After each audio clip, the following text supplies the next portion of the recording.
आंध्र प्रदेश के एक विशाल जंगल में आदिवासियों का एक समूह रहता है। कई सालों से ये आदिवासी इसी जंगल में रह रहे हैं। जंगल ही इनके लिए सब कुछ है। पर अचानक से जंगल के बीचों बीच एक मॉल बनने का काम शुरू होता है और सभी आदिवासियों को जंगल खाली करने के लिए कहा जाता है। सभी लोग ध्यान से सुनो, यहाँ पर एक मॉल बनने जा रहा है, इसीलिए सभी को ये जंगल खाली करना पड़ेगा।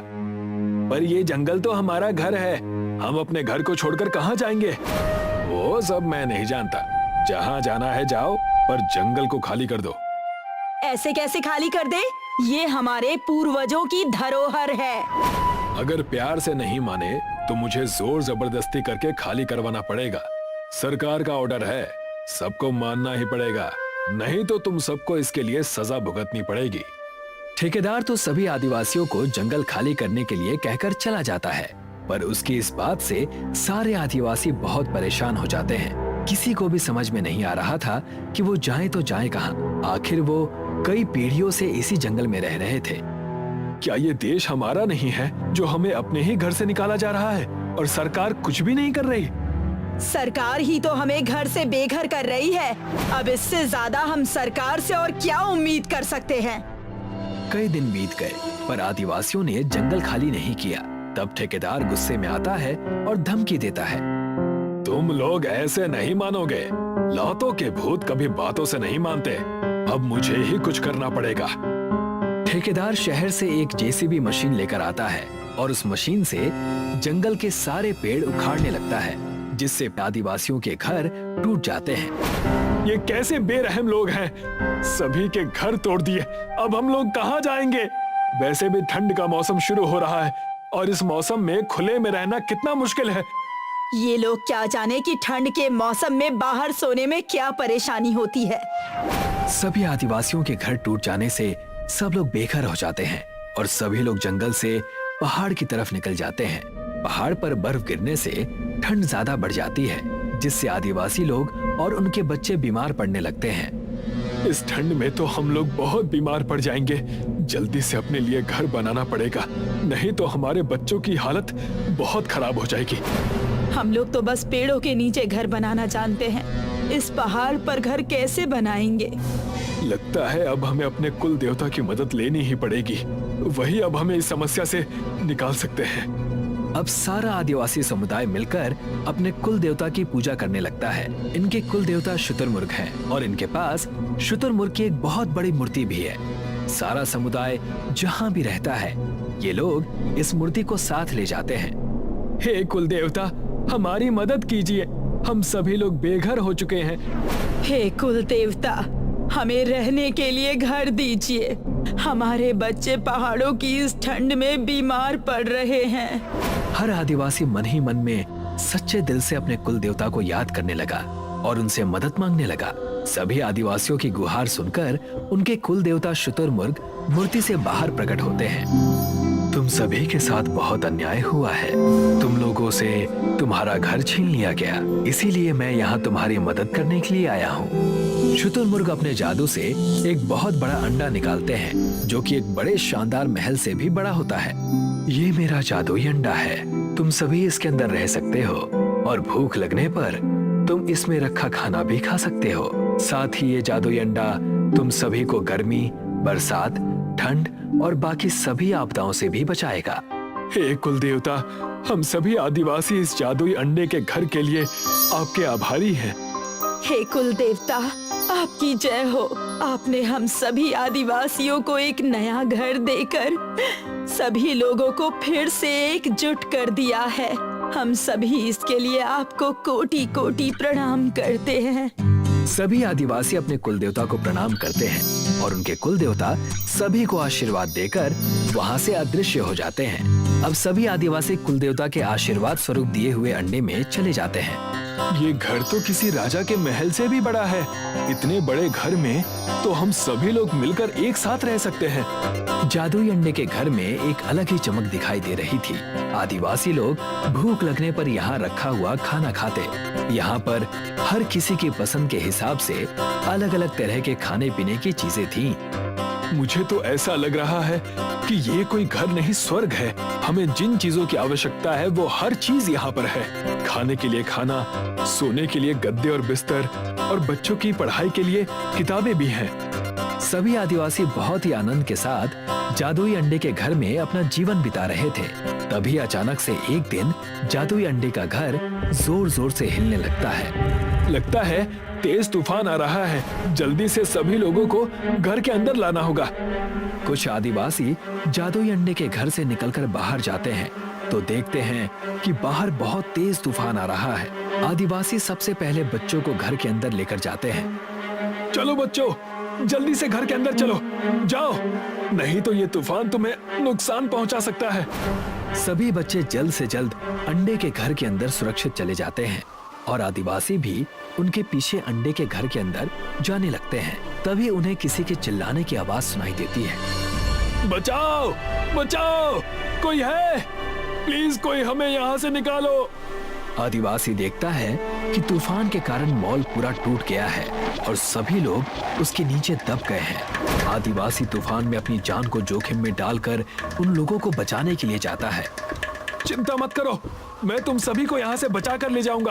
तुम सभी लोग अपना हाथ आगे बढ़ाओ। यहाँ देखो, मैं यहाँ फंसा हुआ हूँ, पहले मुझे यहाँ से निकालो। मेरे पैर में बहुत दर्द हो रहा है। चिंता मत करो, मैं तुम सबको यहाँ से बचा कर ले जाऊंगा। तुम सभी अपना हाथ आगे बढ़ाओ, संभल कर आना। यहाँ चीजें टूटी हुई हैं, जिससे तुम्हें चोट भी लग सकती है। मेरा पैर कट गया है, तुम ध्यान से आओ। घबराओ नहीं, मुझे इसकी आदत है। वैसे भी हम लोगों को जंगल में रहकर इन सब चीजों की आदत लग जाती है। तब तो ठीक है, पर फिर भी थोड़ा ध्यान रखना। यहाँ कुछ कीलें भी पड़ी हुई हैं। मलबे में फंसे सभी लोग अपना हाथ आगे बढ़ाते हैं और आदिवासी उनको खींचकर मलबे से बाहर निकाल देता है। तभी तूफान और तेज हो जाता है और सभी लोग इसकी चपेट में आ जाते हैं। तब आदिवासी सभी को तूफान से बचाकर जादुई अंडे के घर में ले जाता है। तुम्हारा बहुत बहुत धन्यवाद आदिवासी भाई, आज तुमने हम सबकी जान बचा ली। अगर तुम ना होते तो पता नहीं हमारा क्या हाल होता। ये सब तो मेरा फर्ज था, मैंने तो बस अपना फर्ज निभाया है। हम लोगों ने तुम्हारा घर तोड़ा और तुम सबको बेघर कर दिया, इसके लिए हमें माफ कर दो। तुम्हारी वजह से हमें बहुत सारी परेशानियों का सामना करना पड़ा, पर अब हमारे पास रहने के लिए अच्छा और मजबूत घर है। पर एक बात का हमेशा ध्यान रखना कि चाहे इंसान हो या जानवर, उसको उसके घर से बेघर कभी मत करना। तूफान के थम जाने के बाद मॉल में काम करने वाले सभी लोग अपने अपने घर चले जाते हैं और क्योंकि अब तूफान से मॉल टूट गया था, इसीलिए सभी आदिवासी मिलकर उस जगह पर फिर से पेड़ लगाना शुरू करते हैं। लाजपुर नाम का एक गांव था, जहां राकेश नाम का एक ऑमलेट बेचने वाला रहता था। राकेश अपने ठेले पर ऑमलेट और उबले हुए अंडे बेचता था। राकेश की गोल मटोल आकृति और अंडे का धंधा होने के कारण गांव के लोग उसे मजाक में अंडा कहकर बुलाते थे। अंडा भैया, जरा 2 ऑमलेट और 2 उबले हुए अंडे लगा देना। धर्मपाल भाई, बस अभी 2 मिनट में लगाता हूँ। ये बताओ, तुम्हारी बहू की तबीयत अब कैसी है? बुखार उतर गया या नहीं? हाँ, पिछले कुछ दिनों से थोड़ा आराम तो है। मुझे तो ये भी नहीं पता कि असलियत में बीमार है या बीमारी का नाटक कर रही है। इन पत्नियों का कोई भरोसा नहीं अंडा भाई। राकेश के मिलनसार व्यवहार के कारण लोग उसकी दुकान पर अंडे खाना पसंद करते थे। राकेश ठंडी के दिनों में अच्छी कमाई कर लेता था। रात में घर लौटने से पहले वह अपनी पत्नी के लिए एक विशेष ऑमलेट जरूर बनाता था। नंदिनी, लो, सबसे अंत में प्यार से बनाया गया ऑमलेट सिर्फ तुम्हारे लिए। थैंक यू अंडा जी। अब कम से कम तुम तो मेरे नाम का मजाक मत बनाओ। ज्यादा अमीर ना होते हुए भी राकेश खुशहाल जीवन बिताता था। राकेश के पड़ोस में पंकज नाम का एक चाट बेचने वाला रहता था। पंकज बहुत आलसी था। किसी दिन चाट का ठेला लगा लेता तो किसी दिन पड़ा पड़ा सोता रहता। उसकी पत्नी उसे लात मार मार कर जगाती थी।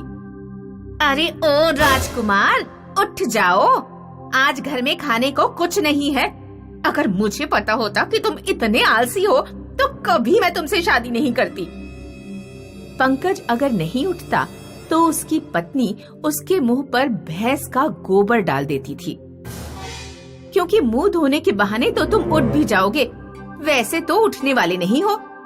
जरा अपने पड़ोसी अंडा भैया को देखो, मात्र ऑमलेट बेच बेच कर ही घर संभलवा लिया। हमारा घर अभी भी वैसा ही खस्ता हाल है। अभी जब बरसात आएगी तो लिंटर टपकने लगेगा, फिर तुम्हें ही पानी के नीचे सुलाऊंगी।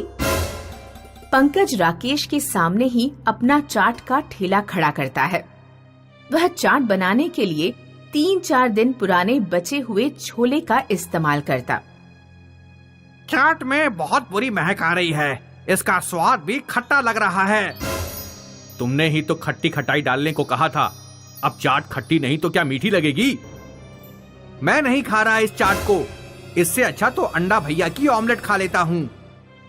पंकज के खराब माल और अकड़ू स्वभाव के कारण ग्राहक उसके ठेले पर रुकते ही नहीं थे। वे उसका ठेला छोड़कर राकेश की दुकान पर अंडे खाने चले जाते।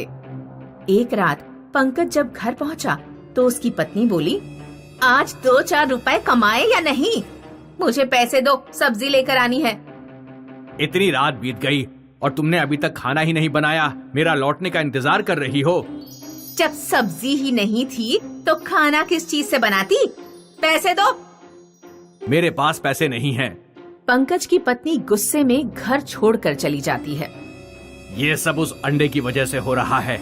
अगर वो मेरा पड़ोसी ना होता और मेरे सामने अपना ठेला ना लगा रहा होता तो ग्राहक मजबूरी में मेरी चाट खाते, चाहे मैं कितना भी पुराना माल इस्तेमाल करता।